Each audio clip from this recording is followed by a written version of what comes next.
Welcome back to the Hoops Outsiders podcast. Thank you. I appreciate it. Thank you. I'm VT. You can follow me on Twitter at Temple of Hoops and Instagram, Temple of Hoops TV. It is a beautiful Saturday. And I'm so blessed to be able to sit behind this mic and do something that I love every week. And that's talk about hoops. I am in the South. This is the football capital of the world. Home of the SEC. And to be able to talk hoops on my own podcast, I tell you, I'm elated. Not to say I don't like football, but I grew up a basketball fanatic.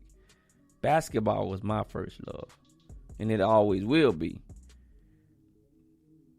So to be able to talk basketball in a region of the country that seems to only value football means a lot to me.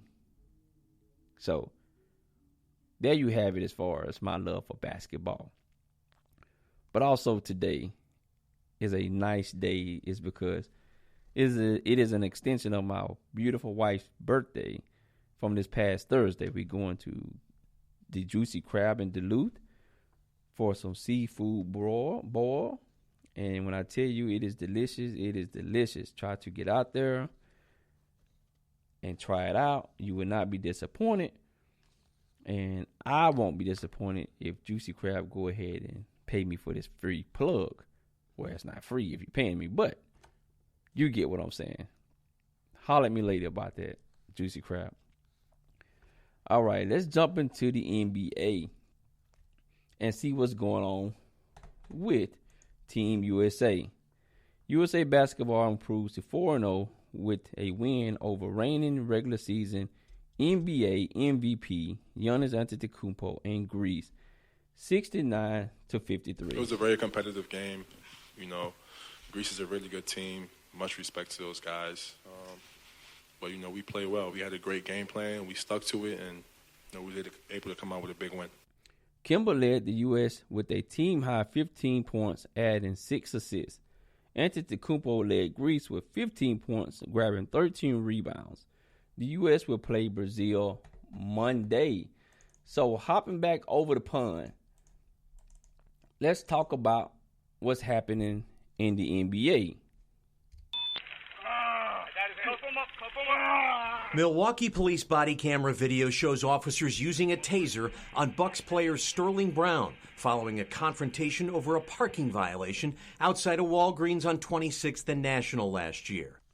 Milwaukee Bucks guard Sterling Brown has 14 days to accept a Milwaukee Common Council $400,000 offer to settle a civil lawsuit. Brown's attorney, Mark Thompson, says any offer must come with an admission of guilt. If the city doesn't admit publicly what two of the defendants have already admitted under oath, we have a major problem in the city. We can't heal. Milwaukee Alderman Robert Ballman doesn't see the problem. $400,000 is not chump change. After all, the man was injured, but not seriously injured. He played basketball that night. Brown was confronted last January for parking illegally in a handicapped spot. Police tasered Brown because he didn't immediately remove his hands from his pockets. Sterling is the brother of former NBA player Shannon Brown.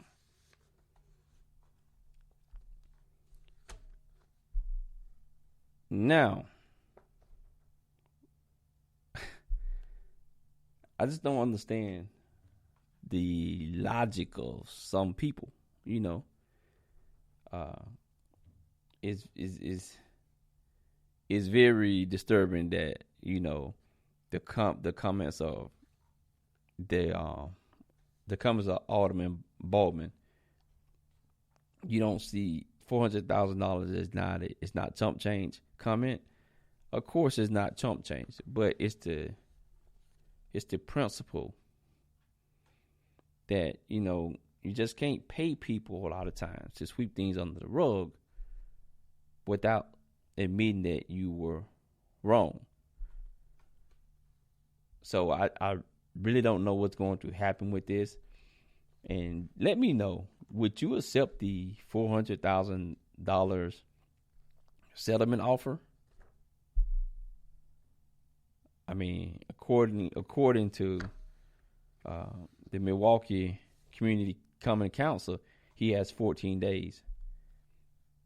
And that was from September the 4th of this being reported. So do you accept the money, or do you fight for an apology?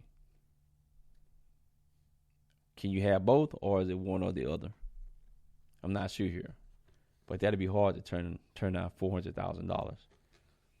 I will be the first one to say that. Over in the Big 3, this is what has taken place. Looking for the champion, Joe, for the win. Got it! He's no ordinary Joe. The triplets have won the Big 3 Championship. ISO Joe has again separated himself from the competition, earning a potential return to the NBA. The Brooklyn Nets find themselves in a bit of a bind after seeing two of the team's players at the 4 position facing suspension. Wilson Chandler was suspended late August, 25 games for PED use. Now, Ridian Crooks could miss games after a domestic assault arrest. The Nets are expected to make a move to sign either Carmelo Anthony or Johnson. The Big 3 MVP is reported to have workouts with the Detroit Pistons, Milwaukee Bucks, and Brooklyn. All teams made the Eastern Conference playoffs last season. Many have said, why Carmelo Anthony won't play in the Big 3? Is this a sign that he still has that ego, and what teams suspect of him still holds true, that he wants to be the man on a team? Does he have too much pride to accept the role that has become most likely what it's going to be in the NBA, which is a bench player playing at most maybe 15 minutes a night, if that? If he can't go to the Big 3, then should teams take a risk on him in the NBA? That has been some thoughts of some others after seeing what has happened or what is happening with Joe Johnson. Now, Joe Johnson is not on a team yet. So this not to say what Joe Johnson did in the Big 3 will earn him a spot back in the NBA. But it has given him looks and it has given him more considerations. Because Joe Johnson has proven that he can shoot the basketball still in the Big 3. But the Big 3 is a half-court league. Is Joe Johnson in good enough shape to play full court? But one thing about it, your shot doesn't leave you. Joe Johnson is not going to be called upon, or 38-year-old Carmelo Anthony, as carrying a buck or the team load. That's not going to happen. So I think sitting in a corner, catching and shooting, and at times a little bit of isolation, ISO ball, will be beneficial for Joe as well as Melo.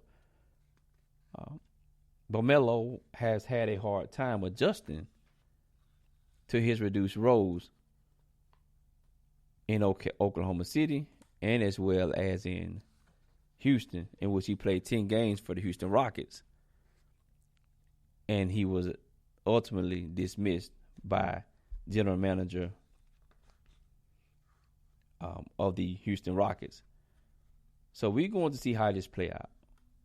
It's most likely that the Nets will sign Carmelo Anthony because he has Kevin Durant and he has Kyrie Irving lobbying for him to join the team.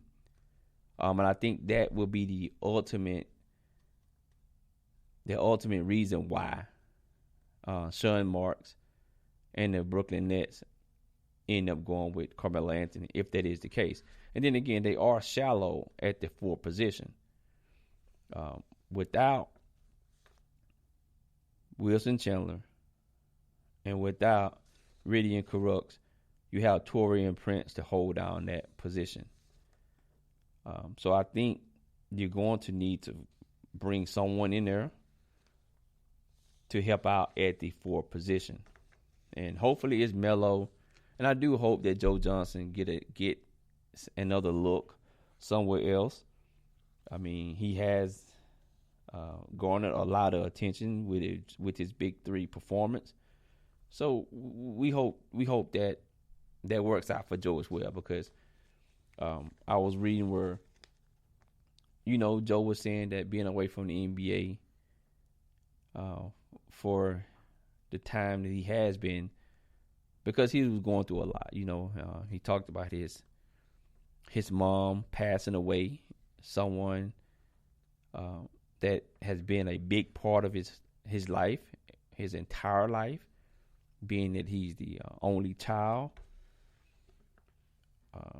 and having to go back home, spend a lot of time home with his mother before she passed away. And I think that he just have a new take on life, and I think he sees things differently now, and I think Joe is refreshed. And so to see Joe get another opportunity to play in the NBA, I'm all for it. I'm definitely all for it. I'm not against it, and I hope it all works out for Melo and Carmelo Anthony. I mean, Melo and Joe Johnson. I'm sorry. You talk about basketball so much, you start calling other players' names. But I definitely don't want to do that. I definitely strive to be as accurate as I can when I'm talking about the NBA. Last night we did have the Naismith Basketball Hall of Fame that took place, and it was a class of 2019. They was inducted last night. There was Vlade Divac, currently the Sacramento Kings general manager, former Lakers and Kings center, Sidney Moncrief, Paul Westphal, Jack Sigma, famously known for his great post footwork and unstoppable turnaround jumper, Bobby Jones, Al Attles, Teresa Weatherspoon of the WNBA, the late Chuck Cooper, the first African-American drafted in the NBA, debuting in the 1950 season, the late Carl Braun, and Bill Fitch, who was unable to attend due to health issues. So that was good to see. A lot of these inductees I have heard of before, even though I didn't get a chance to see none of them play except for Vlade Divac. I remember Vlade Divac playing with those Kings teams that battled the Lakers for many years for a chance to go to the NBA Finals. And had it not been for the Lakers, Shaq and Kobe, there's no doubt that the Kings would have an NBA championship. You can go to NBA.com and you can read a lot about the 2019 inductees and their accomplishments and things that stood out about them that made them worthy enough to be inducted into the 2019 Naismith Memorial Basketball Hall of Fame. And staying with the NBA, we're going to take a short break and we're going to come back and talk about one of my favorite writers who writes for the NBA.com website. He always does his